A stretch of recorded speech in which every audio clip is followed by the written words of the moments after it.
नमस्कार, स्वागत है आपका वी टाइम न्यूज पर और आपके साथ मैं हूं पहली चौहान। बढ़ते हैं खबरों की ओर।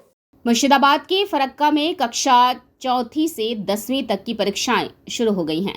कुछ दिन पहले 17,000 शिक्षकों की नियुक्तियां रद्द होने के कारण विभिन्न स्कूलों में शिक्षकों की संख्या कम हो गई है। परिणाम स्वरूप छात्रों को परीक्षा देने में कठिनाई हो रही है।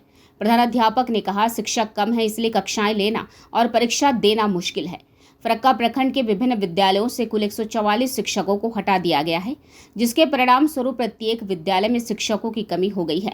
शिक्षकों की कमी के कारण छात्रों को कक्षाओं से लेकर परीक्षा देने तक के लिए संघर्ष करना पड़ रहा है, लेकिन वर्तमान प्रधानाध्यापक कुछ भी करने से संघर्ष कर रहे हैं। फरक्का हाई स्कूल के प्रधानाध्यापक मोनिरुल इस्लाम ने कहा कि सुप्रीम कोर्ट के फैसले का पालन किया जाना चाहिए। বর্তমান পরিস্থিতি 11 জনের অভাবে আমাদের পরীক্ষা হ্যাম্পার হচ্ছে। যেখানে 2 জন করে দিতাম সেখানে 1 জন করে দিতে হচ্ছে। রিজার্ভে কেউ থাকছে না। যারা একাডেমিক কাউন্সিলের যারা বর্তমান মেম্বার আছে তারাই নিজেরা হয়তো গিয়ে একটু রিলিফ দিচ্ছে। কারো টয়লেট বাথরুম যাওয়ার দরকার হলে তাদের একাডেমিক কাউন্সিলের এরা আছে যারা, তারাই তাদেরকে রিলিফ দিচ্ছেন। আর আমাদের যেমন ওই ঘোরাফেরা, যেমন পরীক্ষা হলে যেরকমভাবে অ্যাকচুয়াল ইনভিজিলেশন দেওয়া হয় সেরকম হচ্ছে না। সেটা আমরা বাধ্য। সেরকম যদি না হয় তবুও শিক্ষকরা অবশ্যই নিজেদের মতো করে ভালোভাবেই চেষ্টা করছে। এতগুলো মাস্টার মশাইয়ের যে চাকরি চলে গেল ফারাক্কার বিভিন্ন স্কুল থেকে, তো কম মাস্টার এখন রয়েছে, তাদের কি শিক্ষার মধ্যে কি একটু কোনো ত্রুটি আসতে পারে মনে করছেন? শিক্ষার নিউক্লিয়াস যদি ধরা যায় ছাত্রছাত্রী, তাহলে পুরো সাইটোপ্লাজম কিন্তু টিচাররাই ঘিরে থাকে ছাত্রছাত্রীদেরকে।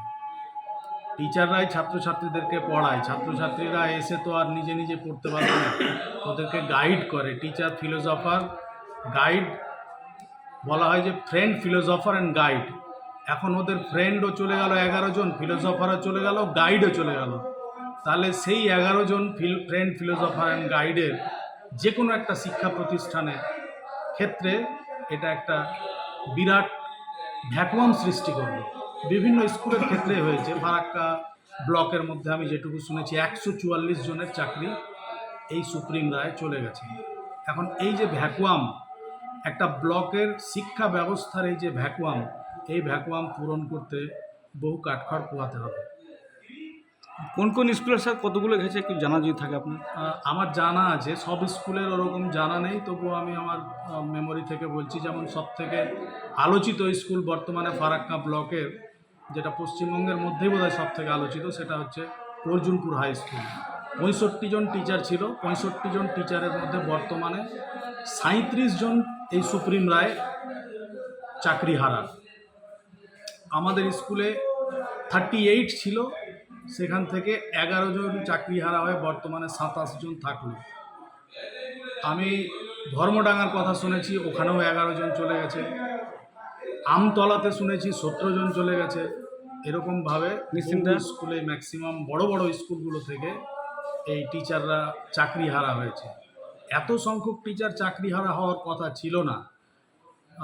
যেটা হলো, যেটার কারণ আমি যেটুকু বুঝতে পারছি সেটা হচ্ছে উৎসশ্রী দিয়ে বিভিন্ন স্কুলের পার্মানেন্ট পোস্ট, যারা অনেক দিন ধরে চাকরি করেছেন, যে পোস্টের সাথে বর্তমান 2016 কোনো সম্পর্ক ছিল না, কিন্তু সেই পোস্টগুলো ট্রান্সফার নিয়ে চলে গেছেন। এবং ট্রান্সফারটা কি হয়েছে, র্যান্ডামলি ট্রান্সফার হয়েছে।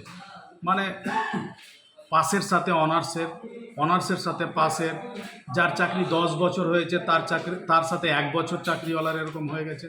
কাজেই এই কারণেই আপনার বিভিন্ন স্কুলে এত সংখ্যক টিচার একসাথে চাকরি হারা হয়েছে। এটা কি পুনর্বিচার করার প্রয়োজন রয়েছে মনে করছেন? এখন শোনেন, সুপ্রিম কোর্টের ওপরে কথা বলার আস্পর্ধা আমাদের কেন কারোই নেই। মুখ্যমন্ত্রীও বলতে পারছেন না। কারণ সুপ্রিম কোর্ট যেটা ভেবেছেন তার উপরে তো আমাদের কথা বলা উচিত নয় বলে আমি মনে করি। আর যারা চাকরি হারিয়েছে তাদের জন্য অবশ্যই দুঃখ আছে, ঠিক আছে। কারণ এই পুরো প্যানেলটা যেরকমভাবে সুপ্রিম কোর্টের প্রধান বিচারপতি যেখানে আছেন, সুপ্রিম কোর্টের সেই প্রধান বিচারপতির কথা অনুযায়ী পুরো প্যানেলটাই হচ্ছে পুরো যে সিস্টেমিক করাপশান বলছে এটাকে। প্রধান বিচারপতি যদি এটাকে সিস্টেমিক করাপশান বলে, তাহলে আমাদের মনে হয় না তার উপরে বেশি কিছু বলা উচিত। वी टाइम न्यूज़ के लिए मुर्शिदाबाद सिमरन सरकार की रिपोर्ट।